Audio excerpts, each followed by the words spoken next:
এইকেইদিন এই গাড়ীখন ইউটিউবত এড দি আছিলোঁ আৰু এই গাড়ীখন ইতিমধ্যে বিক্ৰী হৈ গ'ল।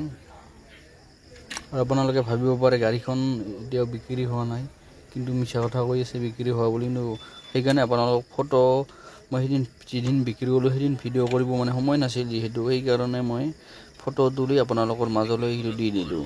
আপোনালোকে চাওক। আৰু যেতিয়া এনেকুৱা ধৰণৰ গাড়ী আহে মোৰ লগত বা মোৰ হাতত অহাৰ পিছত মই আকৌ আপোনালোকৰ মাজলৈ এনেকৈ ভিডিঅ' বনাই দিম।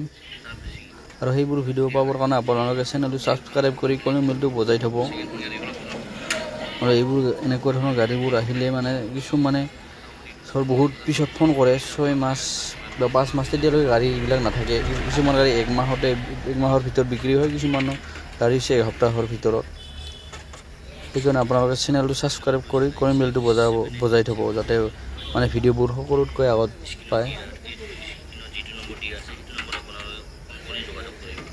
আজিলৈ ভিডিঅ'টো ইমানেই।